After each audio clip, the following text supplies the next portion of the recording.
Welcome to Gracefully Grading. I am your host, Attorney Henry Gornbein. Today on Gracefully Grading, I am very pleased to welcome as our guest Nancy Heinrich, who is the CEO of Jewish Senior Life of Metropolitan Detroit, as she leads us in a discussion of some new programs being offered for older adults at Jewish Senior Life. Nancy, welcome. Thank you, Henry. First of all, why don't you tell our viewers about who you are and your background? Sure. I'm a lifelong Michigander with just a few detours to Chicago and Arizona in the 80s and 90s. I got my undergrad and law degrees in Ann Arbor, and I'm actually a reformed real estate attorney.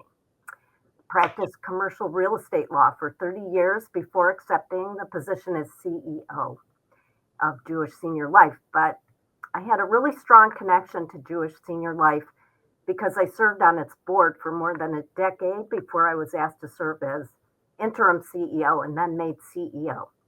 So for almost the last 10 years, I've served the organization in this capacity, and it's been an absolute passion career move for me, one I never expected to have the opportunity to make, and I'm so grateful. It's wonderful. Tell our viewers a little about your role as the CEO of Junior Senior Life.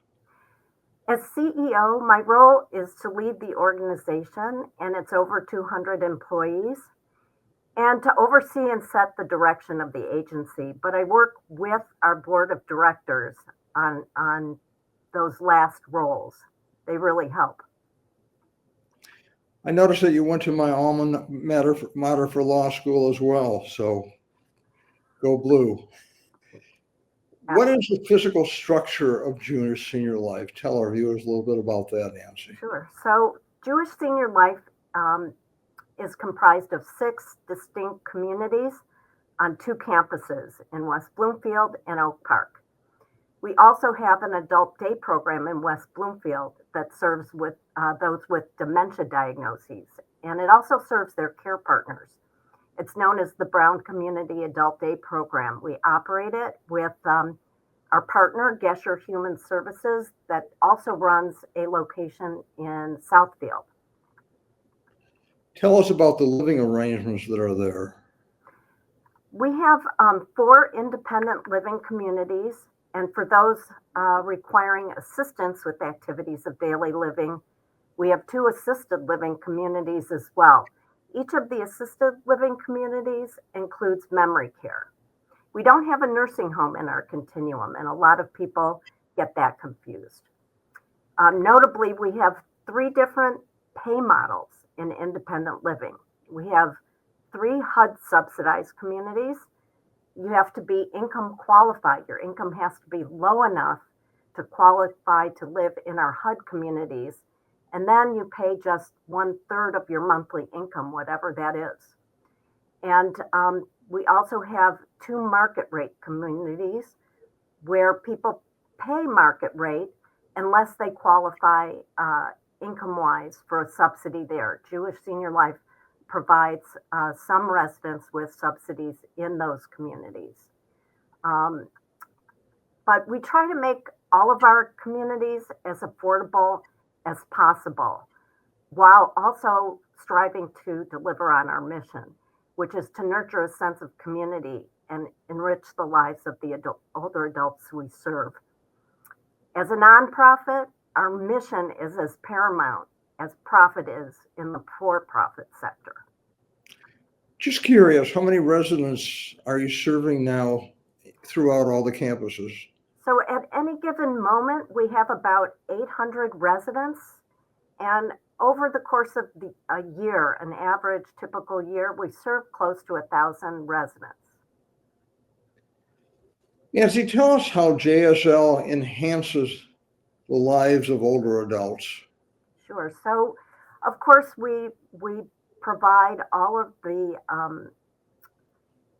residents and program participants with what they need in terms of shelter, amenities, nutrition, and care where appropriate. But we do it in such a way that we nurture a sense of community. And how do we do that? activities are incredibly robust, and we design them to cover a wide range of opportunities that support the 7 dimensions of wellness.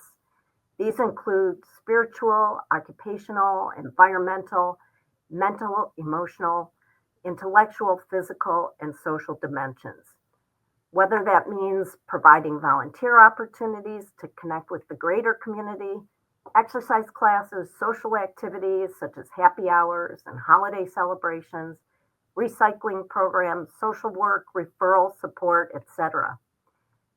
It's a JSL focus that we create community within our buildings, but also connect with the greater community. Because as we age, we really shouldn't have to give up that vital connection. As an agency, we're really fortunate to have so many connections to schools and houses of worship and other institutions that help us bring the outside community in and also give the opportunity to bring our residents to the outside community. Nancy, tell us about some of the educational opportunities that you are offering for older adults. And before you go there, what is the age range of those who are residents of the various campuses? Let's say, generally speaking, the age range is you have to be 62 to live in our independent living communities, but we range from anywhere from 62 to 105. We really have a broad range. And if any individual requires the features of a barrier-free unit, you can live in independent living at an even younger age. So there's quite a range. Okay, tell us about some of the educational opportunities that you are offering now. Sure. So in addition to our standard calendars of classes, which includes current events and lectures and out trips, etc., we recently developed a pilot program at the Mere Independent Living Apartments in West Bloomfield that we've called the Live and Learn Community. The program actually just won an award from our trade association, Leading Age Michigan, so now we can call it the award-winning Live and Learn program. We developed the concept, found interested and supportive funders, and created a special partnership with Oakland University to bring college-level courses to our residents. We've also tapped other experts in various fields to present courses as well. We polled the residents to determine their particular interests, and we now have completed 2 successful semesters. And the residents have been so engaged and enthusiastic. It's just so fabulous. Many have even stated that they found new purpose or new interests and inspiration. At a recent graduation celebration, one resident shared that she feels alive again. There isn't anything that a resident could say that would make me feel more proud and fulfilled and really feeling like we are accomplishing our mission. Why don't you tell us about some of the programs that are actually being offered? Okay. So right now,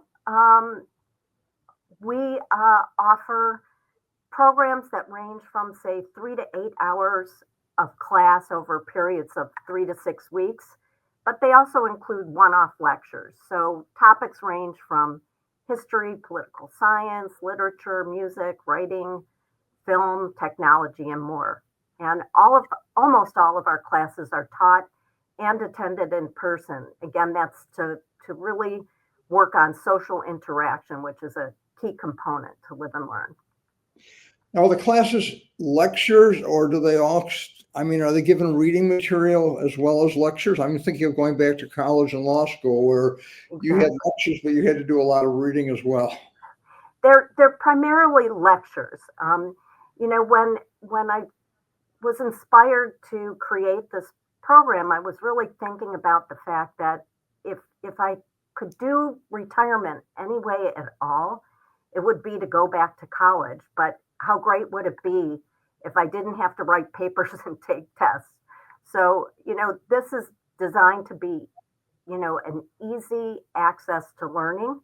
And so Sometimes in the writing classes, there are assignments, but generally speaking, it's lecture. And how many people are actually attending these various lectures? So we have had about 100, more than 100 participants overall. In any given lecture, you might see 50 to 60 people. Now, is it all in person or is some of it done remotely via Zoom or other matter? Well, it's almost all live professor interaction with the residents on site. But occasionally we've had a Zoom lecturer from, if it's with a particular expertise, that we might get to Zoom in from another location. But the idea really is to have everybody learning together like in a classroom. Now, your first semester was earlier in 2024. What were the highlights of your semester? Our first semester was summer semester, and we were coming up to the 2024 election. So we had Democracy in America, the 2024 election in focus. It was 6 sessions. We had a short story seminar about family dynamics and a really interesting and timely course called News and Misinformation, Finding Accurate and Reliable Information in Today's Age. That was 8 sessions and very well attended. You know who would have been a great speaker for that? You probably know her, Barbara McQuaid. Oh, she would have been. Absolutely. I've read her book. I've interviewed her several times, and we did actually a 2-part series on, just everything that's going on with regard to misinformation in our country. And she's a great speaker. She's a great human being. Yes. What about some of the other highlights from the first semester? From the fall semester, we actually had some really great courses, and surprisingly very well attended, and maybe not surprising to you, but I think surprising to some of the participants was how much they enjoyed La Traviata, opera at its finest. Some of the students had never been to the opera, had never seen an opera, but they decided to participate, and they got so turned on. They're excited to do more with opera. So that class was concluded with a fabulous trip to see the opera itself, and the Marcia Applebaum Older Adults Enrichment Fund, which was one of our funders, had a connection at the opera, and we took our residents to the opera, and they got to meet the principals, and they had a beautiful reception. It was just phenomenal. We also had a great Film 101 class with Professor Tara Hayes. It focused on the classics Singing in the Rain, High Noon, Casablanca, and Notorious. And of course, the residents got to view the films in advance, and they loved it. We did another short story seminar on mistaken identity. And one I thought was really interesting, and we weren't sure if the residents would really stick with it, but they did, was AI, everything you need to know, but we're afraid to ask. They loved it. What's fascinating. I mean, it's really one of the things that's really everywhere, and it's a tool, but it's also a double-edged sword that could really be a danger to everything going on in our lives. I think all of us feel like we want to know more about it and to understand those risks. I've tried it. I do a lot of lecturing, and I've tried to ask some AI questions and things like that. So it is fascinating, but I also find it a little bit terrifying. What are the current programs that you have going on, Nancy? So currently we're offering American political institutions, Congress, the presidency, and the Supreme Court, 6 sessions, a history of American musical theater, another short story seminar, Overcoming Adversity, and that'll feature Mark Twain and Stephen Crane. And then Film 102, we're moving on to focus on Ingrid Bergman as the cinematic legend that she is. I'll give you an example of one of our one-off Zoom lectures is called Frank Sinatra's Hollywood Songbook. That sounds interesting. I mean, if I remember correctly, he was kind of known as a singer, and he was almost a has-been. And he did, what was it, From Here to Eternity, if I'm not mistaken, and that became his comeback. And then he acted in a lot of other movies and musicals. So it's fascinating. I mean, the whole history of film, I find it fascinating. Question I have, just out of curiosity. These are all attended as lectures, but are they ever filmed so that people can see them again and again, or see them more times? No, they're just like any college course that is, it's live action and resident student participation, and we don't record them. Okay. Have you ever thought of recording them? I'm just thinking out loud, because that way people who miss it might be able to participate or see it again at a later date. Just a thought. Yeah, it's a good one. We'll have to think about it. So tell us about some of the current programs that are going on. What are some of your future plans? So I think I might have been out of sync with you because the ones I just told you about are on the current list. But our future plans, we're going to continue with our very popular professors. Dave Dulio of Oakland University does the social political classes, and the residents adore him. I'm sure we'll do more opera and film and short stories and other literature classes. But my main goal for the future of the program is to expand it to all of our communities. So we're working with our funders right now and looking to see if we can bring these courses to all of our buildings. So if we can do that, I think we will be touching the lives of so many people in this new way. Well, it's wonderful. I mean, I think what you're doing is phenomenal, because really, I know I'm in an age where a lot of people, it's like you're retired and what next? And it's like people are bored unless you're stimulating them. It's like you got to give them a purpose. You got to give them a focus. And I think what you're doing is helping to do that. But one way to reach all the other communities is you do it live, let's say in West Bloomfield, but you have it on film so that it could be shown throughout all of your communities. I don't know. I'm really just brainstorming right now as we're talking.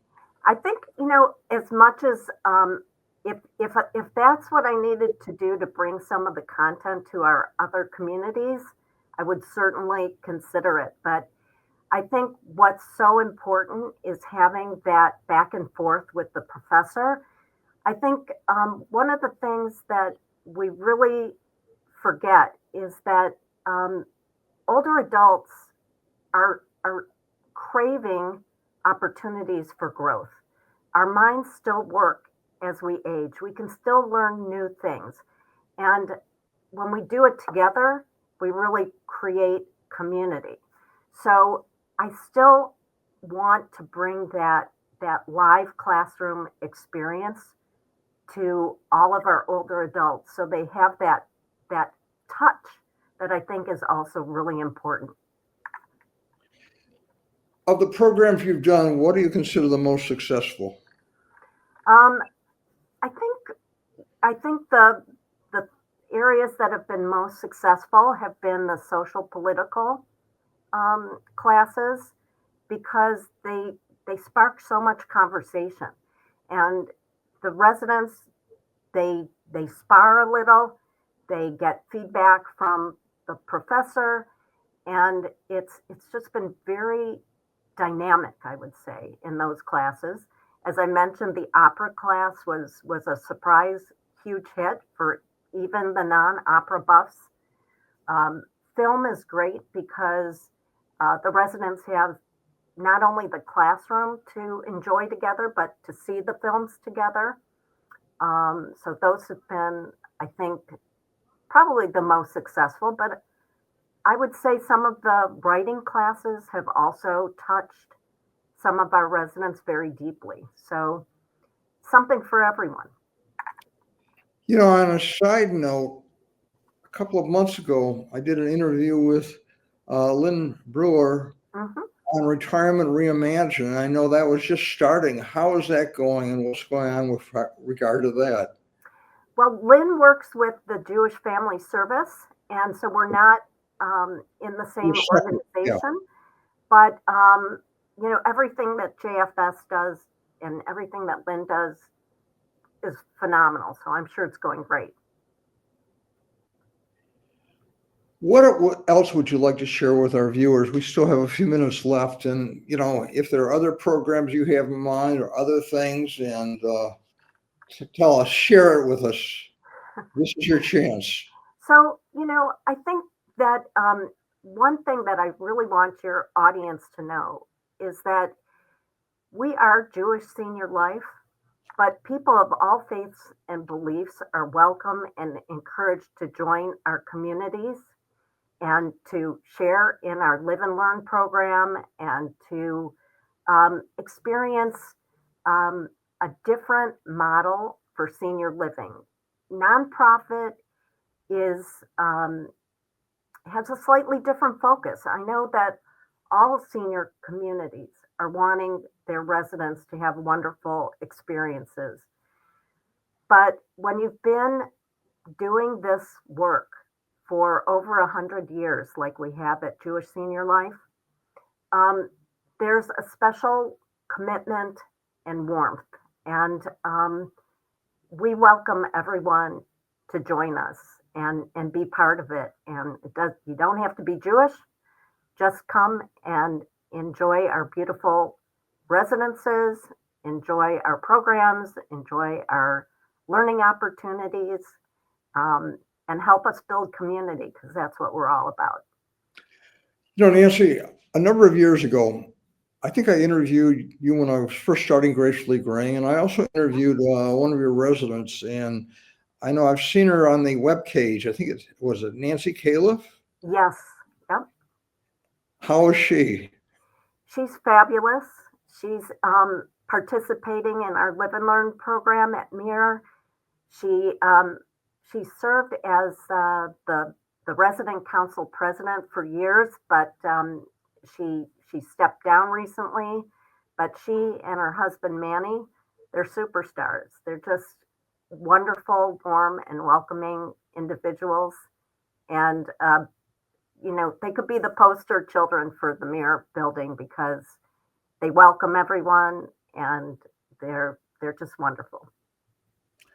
You're doing a wonderful job, and I think our tagline for Gracefully Graying is living life fully, and I think what you're doing with these current programs are helping your residents to live their lives fully. So before we sign off, what are some final thoughts that you would like to share with our viewers, Nancy? I would just say that being an older adult, making a decision to move to a community like a Jewish Senior Life community, it's not the end, it's the beginning. It's the beginning of a new journey that is as wonderful as you're willing to make it. And if you find the right community that has the resources and the supports that you're looking for, it's something to actually really look forward to. I always say that people fear that they're giving up independence when they go to a senior community. But the truth is, you actually gain independence because what you need is either on site or supplied by the community. So you don't have to bother your children to get to the grocery store or a doctor's appointment or to socialize with your friends. So I think we all need to think about those years differently and think of them as an opportunity. They might be challenging, but there's also lots of opportunity. And